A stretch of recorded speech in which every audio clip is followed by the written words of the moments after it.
मुझे उम्मीद है कि आपने मैट्रिसेस कंप्लीट कर लिया होगा और मैट्रिसेस के बाद हमारा जो अगला चैप्टर है चैप्टर 4 इट इज डिटर्मिनेंट।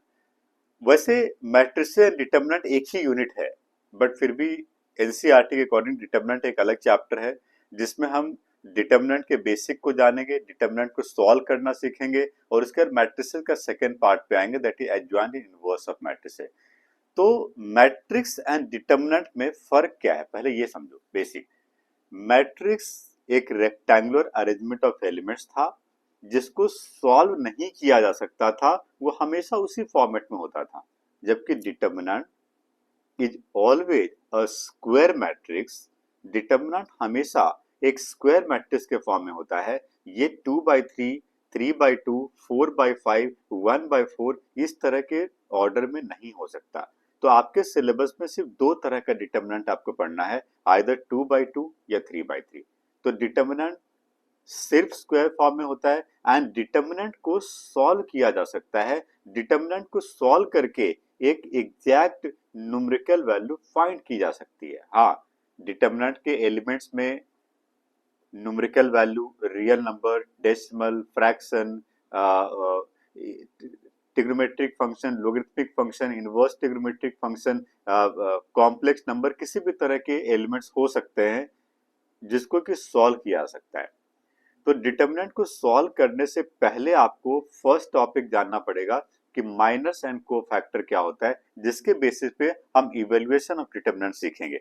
तो हमारा जो फर्स्ट टॉपिक है डिटर्मिनेंट का, it is minus and cofactor. समझो बात को।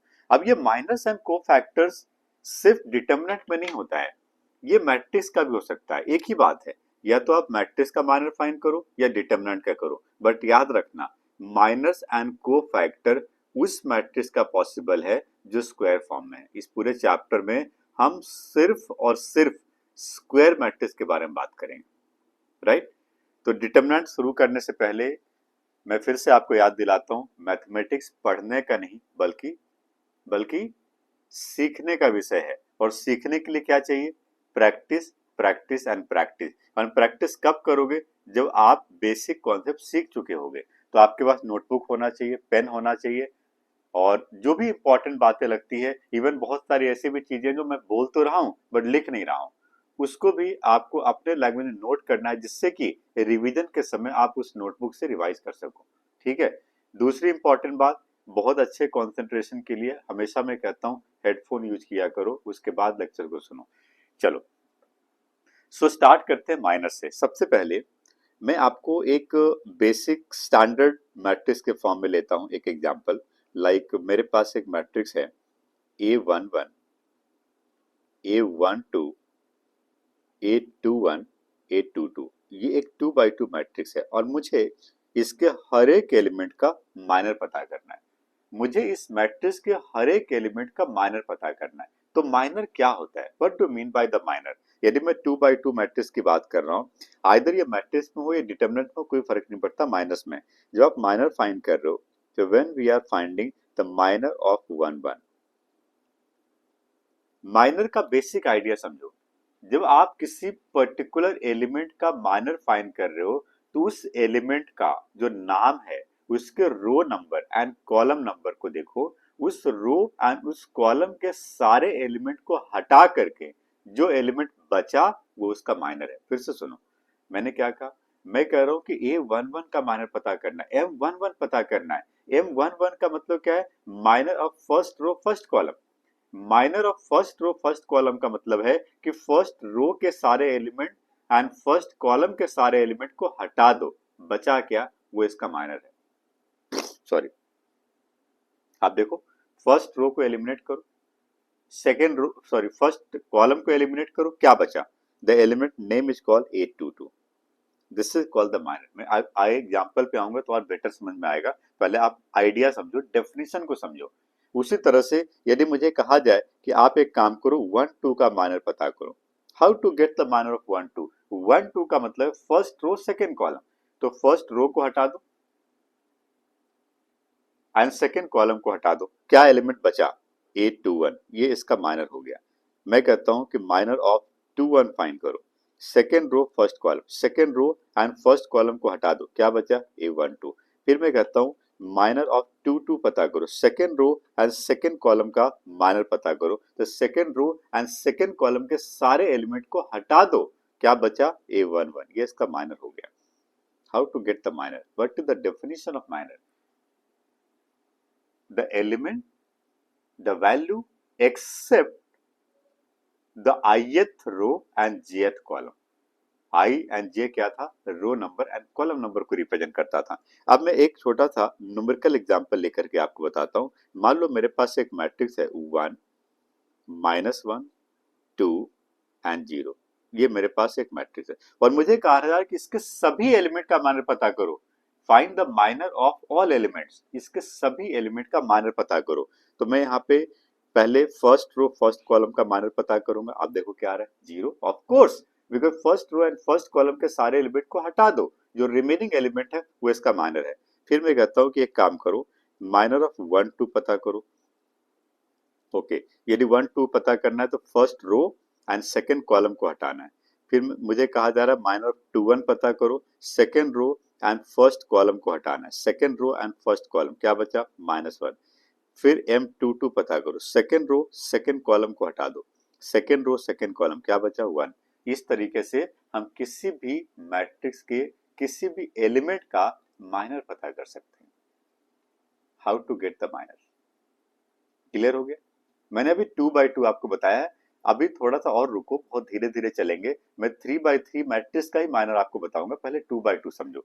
माइनस के बाद जो दूसरा टॉपिक आप देख रहे हो उसका नाम है कोफैक्टर। अब ये कोफैक्टर क्या है? तो कोफैक्टर का जो फॉर्मूला होता है, कोफैक्टर, इसको हम C से रिप्रेजेंट करते हैं एंड CIJ। कई बार इसको हम कैपिटल A से भी रिप्रेजेंट करते हैं, डिफरेंट बुक में आपको डिफरेंट रिप्रेजेंटेशन मिल सकता है। तो आइदर CIJ या AIJ। यदि आप किसी एलिमेंट का कोफैक्टर फाइंड कर रहे हो तो इसका फॉर्मूला होता है -1 to the power I plus J and multiply MIJ। मतलब यदि आपने माइनर पता कर लिया तो माइनर के आगे का साइन को केवल चेंज करना है, that will be called the cofactor. How to get the sign, -1 to the power I plus J, this is the formula to find the cofactor. अब यदि मुझे इसी क्वेश्चन में कोफैक्टर फाइंड करना होता, इसी क्वेश्चन में, ये जो क्वेश्चन में लिया है, इसी क्वेश्चन में यदि मुझे कोफैक्टर पता करना है तो मैं क्या करूंगा, मैं यहां पे C11 पता करूंगा।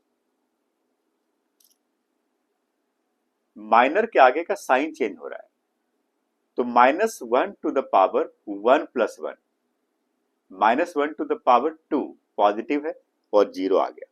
ठीक है, मैं पता कर रहा हूं C12। C12 का मतलब क्या है, cofactor of first row second. Minor तो हमने किया हुआ है फाइंड, माइनर के आगे का साइन चेंज होगा। यदि 1 प्लस 2 I प्लस J क्या है, ऑड नंबर, यदि I plus J odd number होगा तो आगे माइनस साइन आ जाएगा, और I plus J even number हुआ तो आगे प्लस साइन रहेगा। माइनर कोफैक्टर सेम होगा उस केस में। यदि मैं कोफैक्टर 21 का पता करता हूं तो 2 प्लस 1 फिर से ऑड नंबर है, माइनस ऑफ -1 क्या हो जाएगा, +1। ठीक है, यदि मैं कोफैक्टर 2 पता करता हूं तो 2 प्लस 2 क्या है, इवन नंबर, और इवन नंबर में -1 to the power even number positive, so answer क्या आ गया, 1। तो यहाँ पे माइनस एंड कोफैक्टर सेम हो गया। क्यों? क्योंकि I plus J even number है। तो बहुत सिंपल है, जहां पे I plus J odd number होगा, साइन माइनर के आगे का साइन चेंज कर दो, जहां पे I plus J even number होगा, माइनर एंड कोफैक्टर इक्वल होगा, माइनस एंड कोफैक्टर इक्वल होगा। तो पता चल गया आपको माइनर क्या है, कोफैक्टर क्या है, ये मैंने आपको 2x2 में बताया है। आगे मैं 3x3 बताऊंगा, उसके पहले आपको ये जानना है कि डिटर्मिनेंट की वैल्यू कैसे पता करते हैं, उसके बाद मैं आपको 3x3 पे लाता हूं। पहले मैं 2x2 में आपको बताता हूं how to solve the determinant, evaluation of determinant.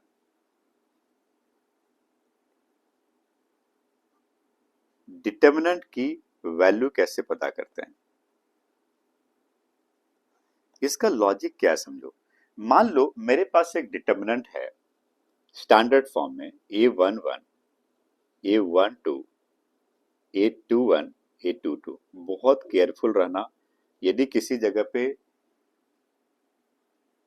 Bracket square या स्मॉल लगा है वो मैट्रिक्स को रिप्रेजेंट करता है, और किसी जगह पे इस तरह के प्रेजेंटेशन है जहां पे दो लाइंस खींची हुई है तब ये डिटर्मिनेंट होता है। तो मैट्रिक्स एंड डिटरमिनेंट का प्रेजेंटेशन का ध्यान रखना है, क्वेश्चन मैट्रिक्स का है या डिटरमिनेंट का, क्योंकि अब ये दोनों टॉपिक को कंबाइन करके हम पढ़ रहे हैं।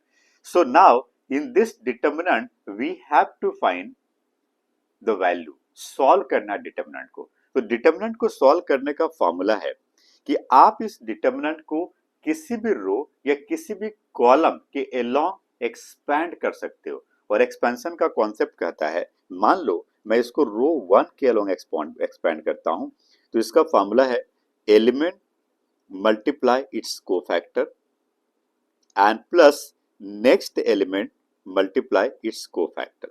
This is the basic idea to evaluate any determinant, चाहे वो 2 by 2 है, 3 by 3 है, 4 by 4 है। The basic definition, basic formula is same कि आप एक डिटर्मिनेंट को किसी भी रो या किसी भी कॉलम के अलोंग एक्सपैंड कर सकते हो, बट जिस रो या जिस कॉलम के अलोंग एक्सपैंड कर रहे हो उस रो का एलिमेंट और मल्टीप्लाई उसका cofactor plus next element multiply उसका कोफैक्टर। मैंने R1 के अलोंग एक्सपैंड किया, यदि मैं C1 के अलोंग एक्सपैंड करता तो बात अलग होती। मैं C1 का फर्स्ट एलिमेंट लेता, उसका कोफैक्टर एंड प्लस C1 का सेकेंड एलिमेंट लेता, उसका कोफैक्टर लेता। ठीक है, मैं आपको एक एग्जाम्पल से बताता हूँ, इसको ऐसे नहीं समझ में आएगा, मैं एग्जाम्पल से बताता हूँ। मेरे पास एक डिटरमिनेंट है 3, -1, 2 एंड 4। मुझे इस डिटरमिनेंट की वैल्यू पता करनी है। क्या था फॉर्मूला? अब मैं एक काम करता हूं, मैं लिखता हूं expanding along R1, expanding along R1।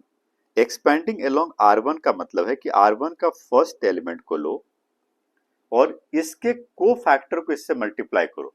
अब ये बताओ कि इस 3 का A11 का कोफैक्टर क्या होगा? 1 + 1 इवन नंबर एंड कोफैक्टर क्या होगा? इसके माइनर के इक्वल। ठीक है, फिर क्या आ गया? Plus A12। A12 का मतलब क्या है? First row second column, element की वैल्यू क्या है? -1। और फिर 1 + 2 ऑड नंबर है तो मुझे इसके कोफैक्टर में माइनस लगाना होगा और इसका माइनर लेना होगा।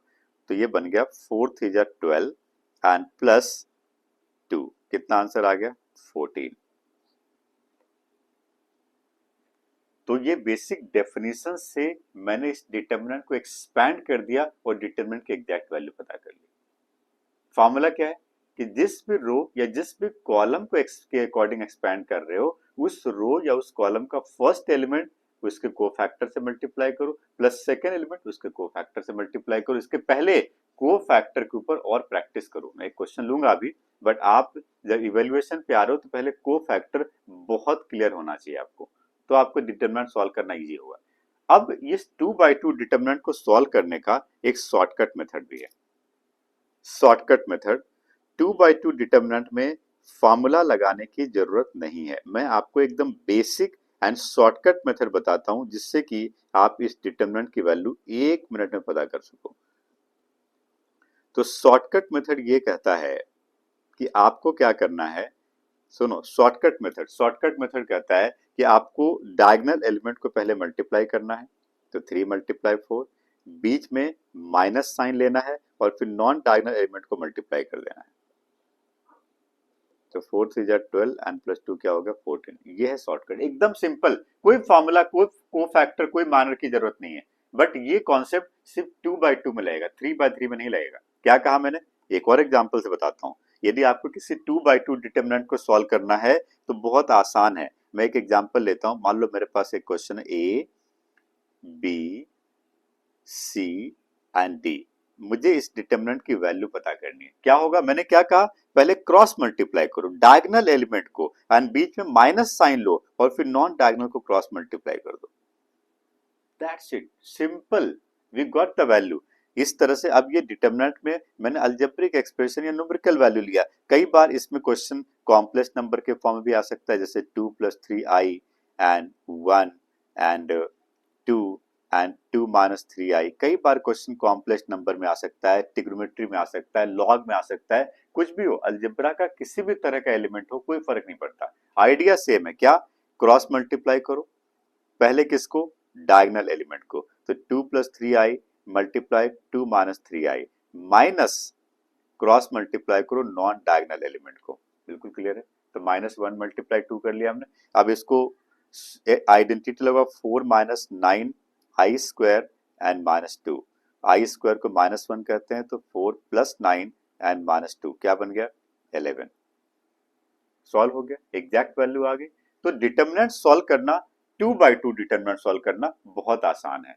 आपको पता चल गया 2/2 मैट्रिक्स के या डिटरमिनेंट का माइनर कैसे पता करते हैं, कोफैक्टर कैसे पता करते हैं, एंड 2/2 डिटरमिनेंट को सॉल्व कैसे करते हैं।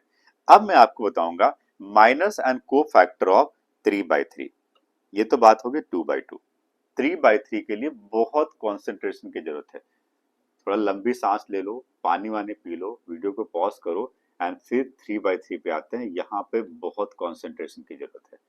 चलिए 3/3 को भी मैं एक स्टैंडर्ड एग्जाम्पल से लेता हूं, एक स्टैंडर्ड फॉर्म से लेता हूं। मान लो मेरे पास एक मैट्रिक्स है 3/3। इस पूरे चैप्टर में हम नॉन स्क्वायर के बारे में बात ही नहीं करेंगे, सिर्फ square matrix and square form में डिटरमिनेंट के बारे में बात करेंगे। तो आपने देखा यहां पर मैंने एक स्टैंडर्ड मैट्रिक्स लिया और मुझे इस मैट्रिक्स के हर एक एलिमेंट का 3/3 पे हम थोड़ा टाइम देंगे, बिकॉज ये बेसिक है, थोड़ा टाइम आराम से करेंगे, क्योंकि ये कर लिए तो ये चैप्टर बहुत आसान हो जाएगा। बहुत ध्यान से सुनो। 3/3 डिटरमिनेंट में हमारे पास 9 एलिमेंट है। 3/3 मैट्रिक्स में हमारे पास 9 एलिमेंट है और इन सभी एलिमेंट का माइनर पता करना है। पहले माइनर पे आते हैं।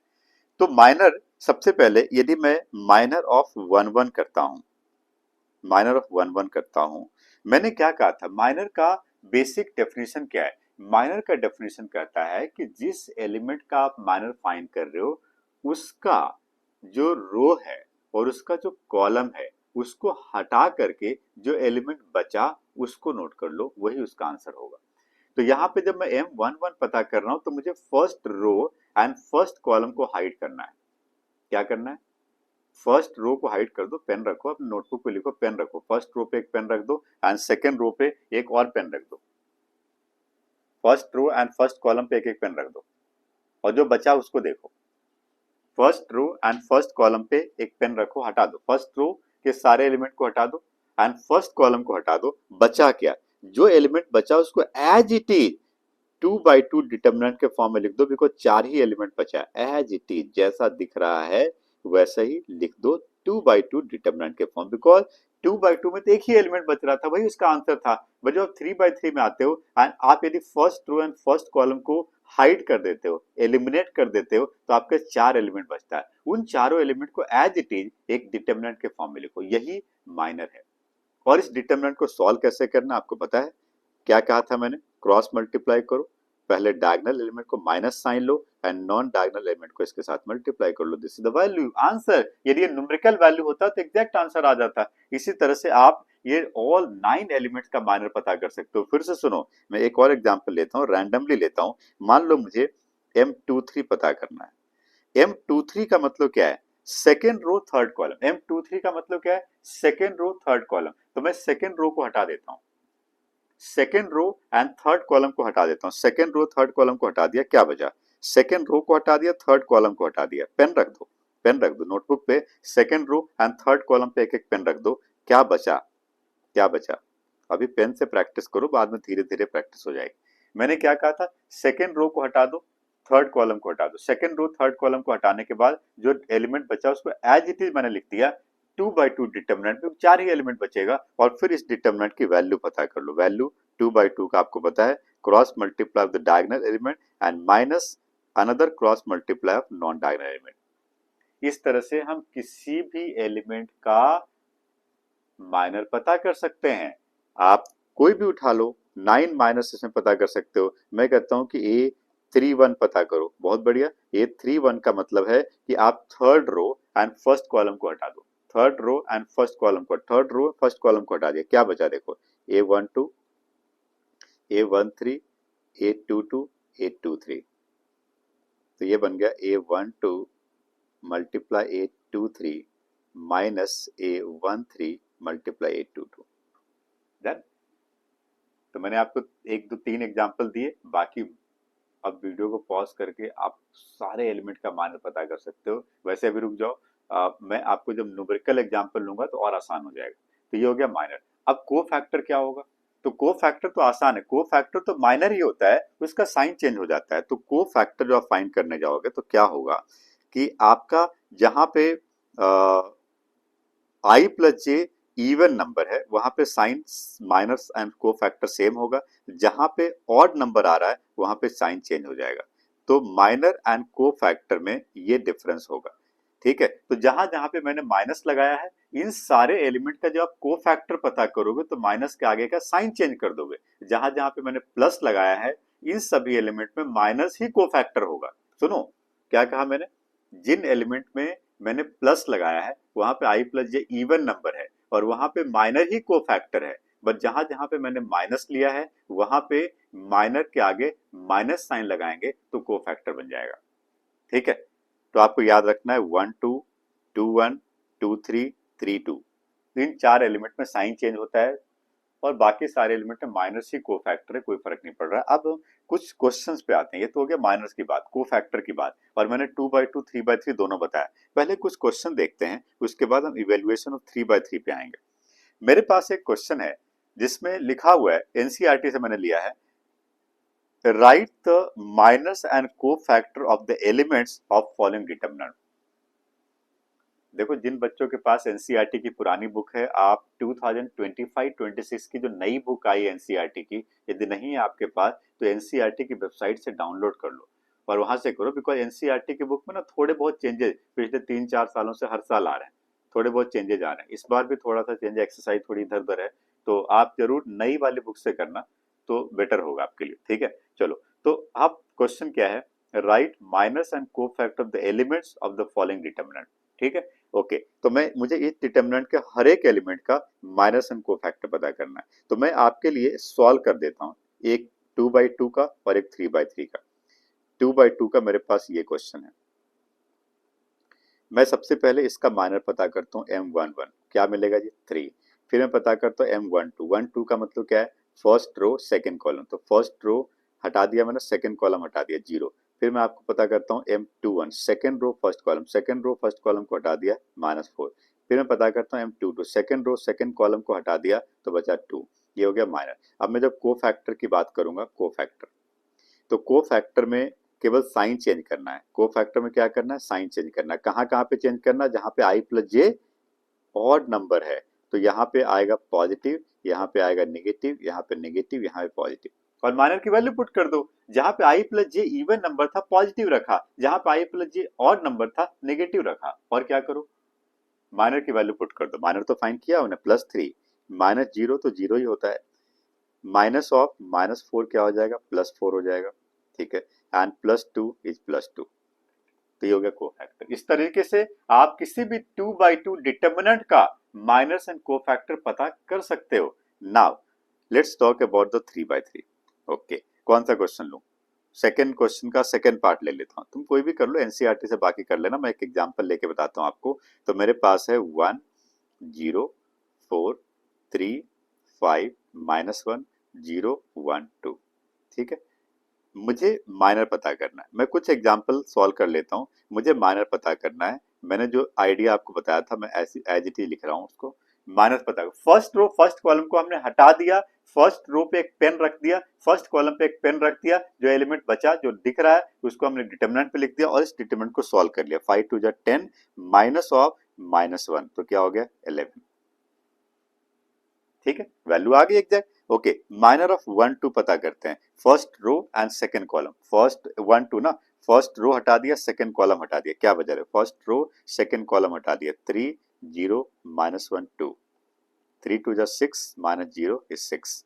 फिर मैं कहता हूँ M13 पता करो, first row second column, third third column, first row third column को हटा दिया, क्या बचा 3 5 0 1। ओके, तो ये 3 -0 क्या हो गया 3 हो गया, एग्जैक्ट वैल्यू आ गई। फिर मैं पता करता हूँ M21 पता करो, M21 second row first column को हटा दो, सेकंड रो को हटा दो, फर्स्ट कॉलम को हटा दो, 0 4 1 2, सॉल्व करो, 0 -4 इज इक्वल टू -4। फिर मैं कहता हूँ सेकंड रो सेकंड कॉलम को हटा दो, second row and second column को हटा दिया, क्या बचा 1 4 0 2, सॉल्व कर लो, 2 माइनस 0 2 आ गया। और इसी तरह से बाकी एलिमेंट का कर लो, इस तरह से सारे माइनस आ जाएंगे। को फैक्टर क्या होगा, को फैक्टर क्या होगा, मैंने आपको बताया था साइन चेंज हो जाएगा। यदि मैं C11 पता करता हूं तो ये एज इट इज 11 आ जाएगा। यदि मैं C12 पता करता हूं, आप को फैक्टर को C से प्रेजेंट कर सकते हो, कैपिटल ए से भी कर सकते हो। 1 2 में साइन चेंज हो जाएगा, -6 आ गया। यदि मैं को फैक्टर ऑफ 1 3 करूंगा तो 3 आएगा। यदि मैं को फैक्टर ऑफ 2 1 करूंगा तो 4 आ जाएगा। साइन चेंज कर दिया हमने, ठीक है जी। तो जहां को फैक्टर माइनर कर दिया ना, को फैक्टर में क्या साइन चेंज करना है, कहां कहां पे साइन चेंज करना है, जहां पे i plus J odd number है और जहां पे इवन नंबर है वहां पे सेम रखना है, ठीक है। तो इस तरह से हम किसी भी 2x2 या 3x3 मैट्रिक्स या डिटर्मिनेंट का माइनर्स एंड को फैक्टर फाइंड कर सकते हैं। अब क्वेश्चन आता है कि 3x3 डिटर्मिनेंट को सॉल्व कैसे करेंगे, 3x3 डिटर्मिनेंट को सॉल्व कैसे करेंगे, how to solve a 3x3 determinant. Basic idea क्या बताया था, बेसिक आइडिया मैंने आपको बताया था कि जब आप 3x3 डिटर्मिनेंट को सॉल्व करने जा रहे हो या 2x2 को, तो आप किसी भी रो या किसी भी कॉलम को लो और उसके एलिमेंट को उसके कोफैक्टर से मल्टीप्लाई करते चले तो ऐड कर दो। मैं आपको इस बात को एक एग्जांपल से बताऊंगा, आपको बेटर समझ में आएगा। मेरे पास एक 3x3 डिटर्मिनेंट है, A B C D E F and G H I। समझो ध्यान से, मैं एक अल्फाबेटिकल एग्जांपल ले रहा हूं कि न्यूमेरिकल में थोड़ा कंफ्यूजन हो सकता है। मैं इसको कहता हूं कि आपको इस डिटरमिनेंट की वैल्यू पता करनी है और मैं एक्सपैंडिंग अलोंग R1 लेता हूं। एक्सपैंडिंग अलोंग क्या लेता हूं, R1, रो 1। तो रो 1 का जो एलिमेंट है उसको देखो, रो 1 का जो एलिमेंट है वो A है,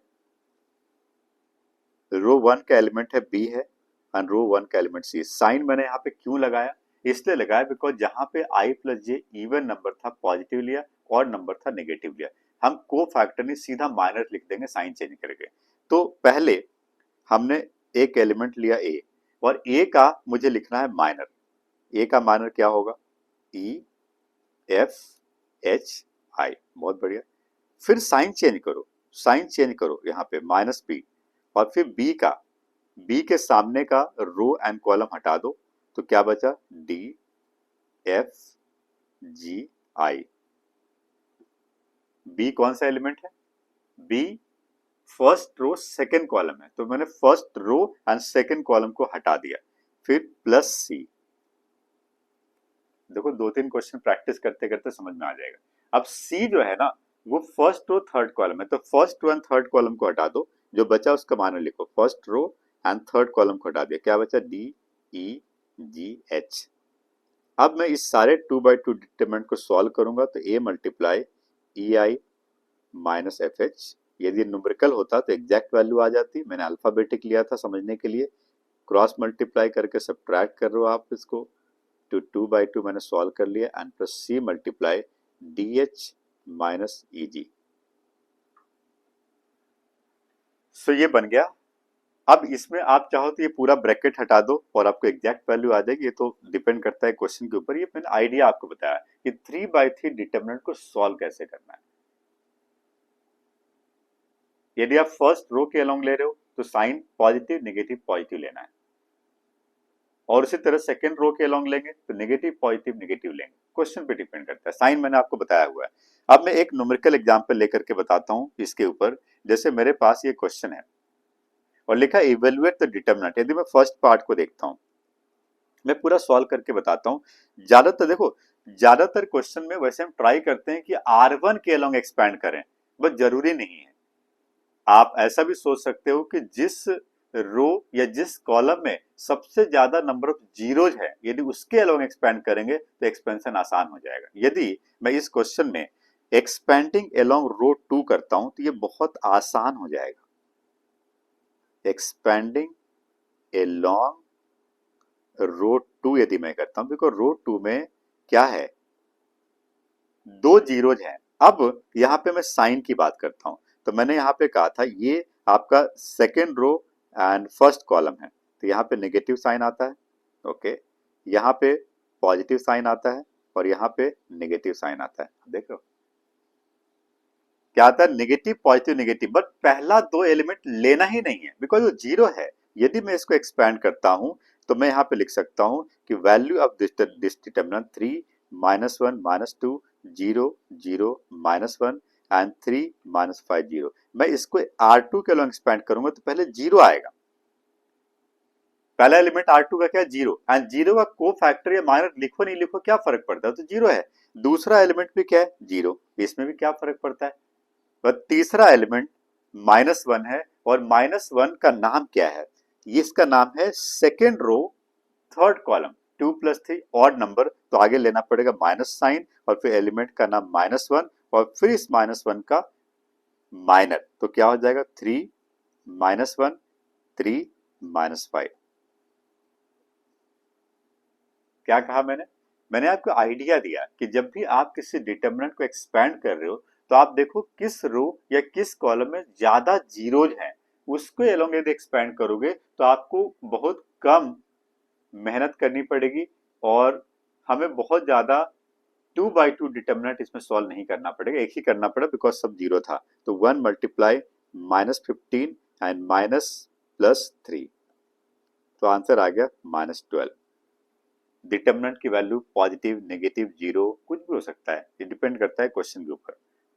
-15 एंड +3, हाँ ठीक है, राइट। So answer is -12। इसी तरह मैं सेकंड क्वेश्चन को सॉल्व करता हूँ। सेकंड क्वेश्चन में जीरो है नहीं, तो सेकंड क्वेश्चन को मैं एक्सपेंडिंग अलोंग R1 कर लेता हूँ। एक्सपेंडिंग अलोंग R1, रो 1 के अलोंग एक्सपेंड करता हूँ। रो 1 में साइन क्या होगा? देखो रो 1 में यहाँ पे पॉजिटिव आएगा, यहाँ पे नेगेटिव, यहाँ पॉजिटिव। रो 1 के अलोंग एक्सपेंड करते हैं तो क्या बनेगा? देखो सबसे पहले +3 एंड 3 का -1 -2 3 1, फिर माइनस ऑफ -4, माइनस साइन लिया और एलिमेंट का नाम -4 था। अब -4 के सामने का रो एंड कॉलम को हटा दो तो 1 -2 2 1 एंड +5 एंड 5 में क्या हो गया? 1 1 2 3, राइट।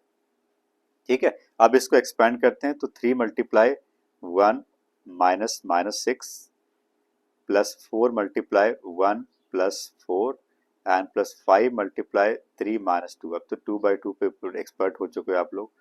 एंड 6 + 1 7 3 जा 21 एंड +5 4 जा 20 एंड +3 -2 1 तो 5, ये बन गया 5 + 1 6 46।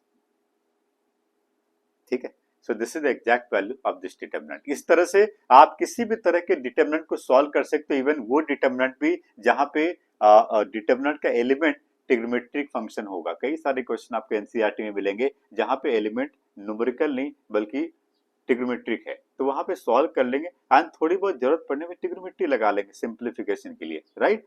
तो हमने देखा माइनस क्या है, को फैक्टर क्या है, 2/2 डिटरमिनेंट कैसे सॉल्व करते हैं एंड 3/3 डिटरमिनेंट कैसे सॉल्व करते हैं। इसके बाद एक छोटा सा टॉपिक है डिटरमिनेंट में, एप्लीकेशन। डिटरमिनेंट को अप्लाई कहाँ करते हैं? तो डिटरमिनेंट का एप्लीकेशन तो वैसे बहुत सारी जगह पे है, बट हम लोग यहाँ पे जो टॉपिक पढ़ने वाले हैं वो application of determinant in coordinate geometry है। हालांकि डिटरमिनेंट को हम कई जगह अप्लाई करते हैं। आपने यदि वेक्टर पढ़ा होगा या यदि क्लास 12 में वेक्टर्स पढ़ोगे तो क्रॉस प्रोडक्ट को फाइंड करने समय भी हम डिटरमिनेंट यूज करते हैं। और यदि स्केलर ट्रिपल प्रोडक्ट की बात करें वहां भी करते हैं हम लोग, वेक्टर में यूज करते हैं डिटरमिनेंट को। बट कोऑर्डिनेट ज्योमेट्री की बात करनी है इस टॉपिक में, एनसीईआरटी के अकॉर्डिंग आपको बस ये 3 कॉन्सेप्ट समझना है जो कोऑर्डिनेट ज्योमेट्री में पढ़ा हमने। Coordinate geometry class 10th and 11th में जो टॉपिक हमने पढ़ा था उस टॉपिक में जहां जहां पे डिटरमिनेंट यूज हो सकता है वो मैं आपको बताता हूं। पहला टॉपिक है area of triangle. Area of triangle, area of triangle का हमने फॉर्मूला पढ़ा था। यदि आपके पास एक ट्राइंगल है जिसको तीनों वर्टिसेस का कोऑर्डिनेट दिया गया है x1 y1 x2 y2 and x3 y3, तो यदि किसी क्वेश्चन में तीनों वर्टिसेस दिया गया है और इस ट्राइंगल का एरिया पता करना है तो डिटरमिनेंट के फॉर्म में इसका फॉर्मूला बहुत आसान है। हालांकि क्लास 10th में हमने इसका फॉर्मूला पढ़ा था 1/2 × x1 y2 - y3 + x2 y3 - y1 + x3 y1 - y2, but वो लेंदी है। सिंपल एंड बेसिक आइडिया ये है कि when we are finding the area of triangle the formula is 1/2 multiply and take a 3/3 determinant, और इस determinant में इन coordinate को इस तरीके से अरेंज करो कि x1 y1 x2 y2 and x3 y3। ये तो सॉल्व ही नहीं होगा। ये डिटरमिनेंट सॉल्व होगा क्या? नहीं होगा, बिकॉज डिटरमिनेंट हमेशा स्क्वायर फॉर्म में होना चाहिए। तो यदि मैंने इन वर्टिसेस को डिटरमिनेंट के फॉर्म में अरेंज कर दिया, so we can not solve. इसलिए हमें यहाँ पर लेना पड़ेगा 1 1 1। अब ये 3/3 डिटरमिनेंट बना, और इसको किसी भी रो या किसी भी कॉलम के अलोंग एक्सपैंड कर दोगे तो ट्रायंगल के एरिया की एग्जैक्ट वैल्यू आ जाएगी। और आगे आपको मॉड जरूर लगाना है, इसलिए बिकॉज डिटरमिनेंट यदि नेगेटिव भी आता है तो आंसर पॉजिटिव रखना है, because area can not be negative, area हमेशा पॉजिटिव होता है। इसलिए मैंने मॉड लगा दिया। तो ये जो बाहर मैंने ये जो सिंबल लगाया, ये सिंबल क्या है? ये मॉड का सिंबल है, ताकि हम एरिया को नेगेटिव ना लें। So this is the formula to find the area of triangle. आगे मैं क्वेश्चन भी बताऊंगा कि इस टॉपिक के ऊपर किस तरह के क्वेश्चन पूछे जाएंगे, बट उसके पहले एक और कॉन्सेप्ट है यहाँ पे कोलिनियर पॉइंट्स का। यदि किसी क्वेश्चन में ऐसा दिया गया है कि आपके पास 3 पॉइंट्स है जिसका कोऑर्डिनेट है x1 y1 x2 y2 and x3 y3, और आपसे कहा जा रहा है कि आप ये प्रूफ करो कि ये तीनों पॉइंट कोलिनियर है। या ऐसे भी क्वेश्चन आएंगे जिसमें कोलिनियर पॉइंट दिया गया है एंड कुछ अननोन अल्फाबेट्स पता करना है। तो यहाँ पे आइडिया बहुत simple, if 3 points are collinear, क्या है? Collinear points. कोलिनियर पॉइंट्स में जो डिटरमिनेंट की वैल्यू होगी वो 0 होनी चाहिए। तो अब फिर से अरेंज करो उसी तरीके से जैसा हमने पहले किया था, x1 y1 1 x2 y2 1 and x3 y3 1 is equal to 0। तो जिस क्वेश्चन में किसी 3 वर्टिसेस का डिटरमिनेंट का वैल्यू 0 आ रहा है, आप समझ लो कि वो तीनों पॉइंट कोलिनियर पॉइंट्स होंगे। तो ये दूसरा फॉर्मूला हो गया कोलिनियर का। तीसरा एक और कॉन्सेप्ट आपको यहाँ पे पढ़ना है एप्लीकेशन में, वो है इक्वेशन ऑफ लाइन, जो आपने क्लास 11th में स्ट्रेट लाइन में पढ़ा था। इक्वेशन ऑफ लाइन पहले आप नोट्स बना लेना, फिर मैं आपको हर टाइप का क्वेश्चन भी बताऊंगा। इक्वेशन ऑफ लाइन में क्वेश्चन कुछ इस तरह का आता है कि आपके पास एक स्ट्रेट लाइन है जिसके ऊपर 2 पॉइंट दिए गए हैं। The first point is x1 y1 and the coordinate of second point is x2 y2। और यदि आपको इक्वेशन पता करना है, so we can say equation of line. हालांकि आपने 11th क्लास में इसका फॉर्मूला पढ़ा था, y minus y1 is equal to y2 minus y1 by x2 minus x1 into x minus x1, but इसी फॉर्मूले को डिटरमिनेंट के फॉर्म में आप ऐसा लिख सकते हो, equation of line is x y1 x1 y1 1 x2 y2 1 is equal to 0। ऐसा मैंने इसलिए लिखा बिकॉज यहां पर भी एक कोलिनियर पॉइंट्स का कॉन्सेप्ट है, जहां पे एक्स वाई एक general point on the line है। तो यहाँ पे जो कॉन्सेप्ट लगाया था कोलिनियर का, उसी कॉन्सेप्ट को यहाँ पे लगाया हमने, राइट। तो ये 3 इंपॉर्टेंट फॉर्मूले हैं जो कि इस टॉपिक में पूछा जाएगा। एनसीईआरटी का सेकंड एक्सरसाइज में इसके ऊपर सवाल दिए गए हैं। तो मैं आप पहले इसको नोट कर लो एंड उसके बाद मैं आपको बताता हूँ कि इसमें किस तरह क्वेश्चन पूछे जाते हैं। तो मैं तीनों के ऊपर एक एक क्वेश्चन लेता हूँ। पहला क्वेश्चन मेरे पास है जिसमें एरिया ऑफ ट्रायंगल दिया गया है और मुझे के पता करना है। बहुत अच्छा क्वेश्चन है। तो मैं सबसे पहले यहाँ पे एरिया ऑफ ट्रायंगल का फॉर्मूला लिखता हूँ।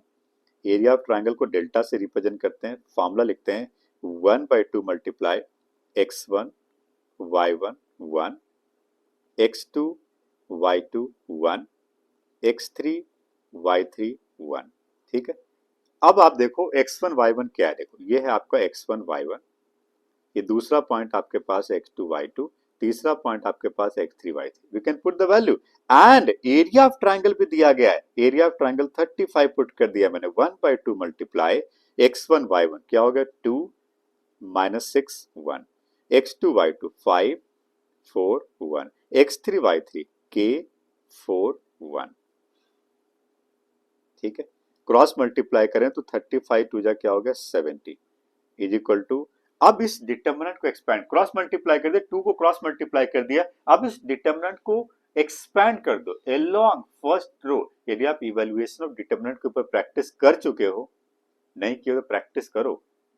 तो आपके लिए ये सॉल्व करना बहुत आसान है। मैं इसको डायरेक्ट लिखता हूँ, आप स्टेप बाय स्टेप करना, थोड़ी और प्रैक्टिस कर लोगे तो फटाफट 1 मिनट में सॉल्व हो जाएगा ये। मैं एक्सपैंड अलोंग फर्स्ट रो करता हूँ, तो 2 multiply 4 multiply 1 minus 4 multiply 1 minus minus 6 multiply, तो ये बन गया 5 मल्टीप्लाई 1 माइनस के मल्टीप्लाई 1 एंड प्लस 1 मल्टीप्लाई 5 हो जाए 20 माइनस 4 के।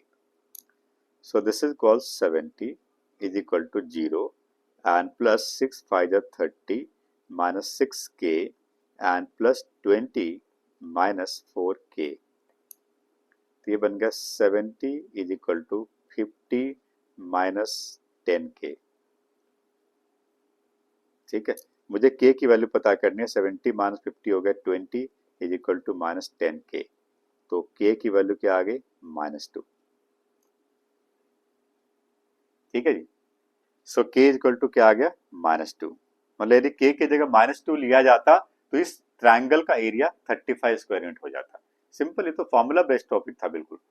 ठीक है, और इसी तरीके से दूसरा एग्जांपल मैं आपके सामने रखता हूं जिसमें कोलिनियर के बारे में बात की जा रही है। इसमें कहा जा रहा है कि प्रूफ करो ये 3 पॉइंट कोलिनियर है। ये कोलिनियर कब होगा? जब इसके डिटरमिनेंट की वैल्यू 0 होगी। तो मैं यहां पर एक काम करता हूं, एक डिटरमिनेंट फाइंड करता हूं। a b plus c 1, b c plus a 1 and c a plus b 1, ये था ना। तो मैंने क्या किया, ये तीनों पॉइंट जिसको x1 y1 x2 y2 x3 y3 कहते हैं, इन तीनों को मैंने एक डिटरमिनेंट में अरेंज कर दिया। और यदि इस डिटरमिनेंट की वैल्यू 0 आएगी तो पॉइंट कोलिनियर होगा। क्वेश्चन प्रूव करना है तो सॉल्व करके देखते हैं। एक्सपेंडिंग अलोंग रो 1, हालांकि आप किसी भी रो के अलोंग एक्सपेंड कर सकते हो। मैं एक काम करता हूं, इसमें थोड़ा चेंज करते हैं। एक्सपेंडिंग अलोंग C3 करते हैं, column 3।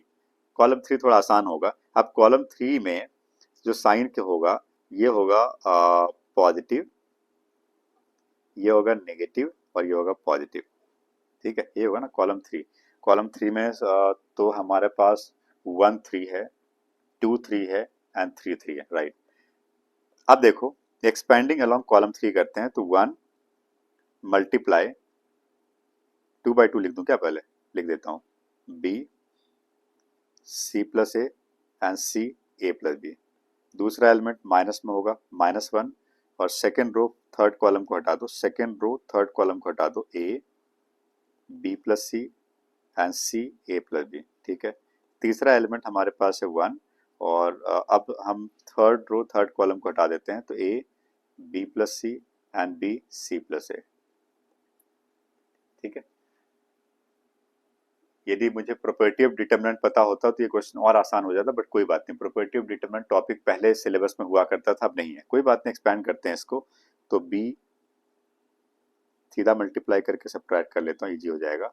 A B and plus B square minus C square minus C A, minus A minus A B and plus B C and plus C square plus A C and plus A square और minus B square minus B C. आप इसको step by step कर लेना, bracket use करना।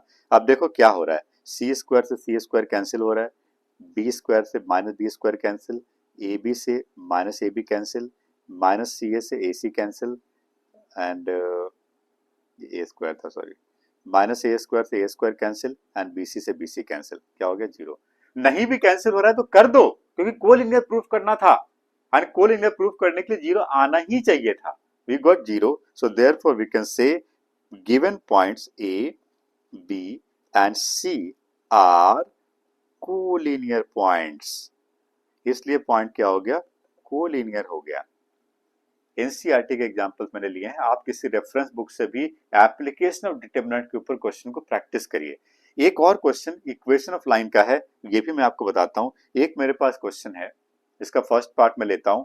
Find the equation of line joining 1 2 and 3 6 using determinant. Okay, तो मेरे पास एक line है जिसके ऊपर 2 पॉइंट दिए गए हैं। पॉइंट ए का कोऑर्डिनेट है 1,2 एंड पॉइंट बी का कोऑर्डिनेट है 3,6। कहा जा रहा है इस लाइन का इक्वेशन पता करो। फॉर्मूला क्या था? अभी मैंने लिखवाया था आपको, फॉर्मूला था इक्वेशन ऑफ लाइन।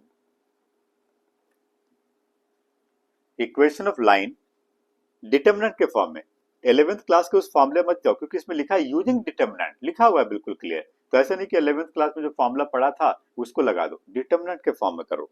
तो क्या था यहाँ पे, x y1 x1 y1 1 x2 y2 1 is equal to 0। Expand कर दो, एक्सपैंडिंग अलोंग रो 1 करता हूं तो x multiply 2 minus x minus y multiply 1 minus 3 and plus 1 multiply 6 minus 6 is equal to 0। क्या बन गया, माइनस 4x प्लस 2y इज इक्वल टू 0। यदि मैं माइनस 2 कॉमन ले लेता हूं तो इसको मैं 2x minus y equal to 0 भी कह सकता हूं। सो this is the equation of line in standard form. बहुत सिंपल फॉर्मूला बेस्ड था। तो एप्लीकेशन डिटरमिनेंट में कुछ खास बात नहीं, बट फिर भी किसी भी चैप्टर को आसान मत समझो, प्रैक्टिस जरूर करो। बिकॉज मैथमेटिक्स अभी जो मैं टॉपिक आपको बताया, जो भी कॉन्सेप्ट मैंने आपको बताया, माइनस, को factor, evaluation determinant, application determinant, यदि इनके ऊपर आप प्रैक्टिस नहीं करोगे तो अगले टॉपिक में आपको चीजें समझ नहीं आएगी। Next topic is completely based on this topic. अभी तक जितना मैट्रिक्स से डिटरमिनेंट हमने पढ़ा है, बट अगले टॉपिक पे आने से पहले इसके ऊपर प्रैक्टिस जरूर करिए। जब भी आप नेक्स्ट क्लास में आते हो तो उसके पहले वाली क्लास के ऊपर क्वेश्चन करके आना है। एनसीईआरटी का पहला 3 एक्सरसाइज हम कर चुके हैं, जिसके ऊपर आपको क्वेश्चन करना, और रेफरेंस बुक से भी करो, प्रीवियस ईयर क्वेश्चन से करो। यदि आपके पास कोई रेफरेंस बुक नहीं है तो आप कमेंट बॉक्स में लिख करके बताओ, हमारी टीम आपको कोऑर्डिनेट करेगी। और हमारे पास मेरा खुद का डिजाइन किया हुआ स्टडी मटेरियल है जो आपको भेज देंगे, आप उससे प्रैक्टिस करना, राइट। सो अगला टॉपिक हमारे पास है adjoint and inverse of matrices, जो कि मैट्रिसेस का सेकंड पार्ट है, वो मैं नेक्स्ट वीडियो में आपको बताऊंगा। ठीक है।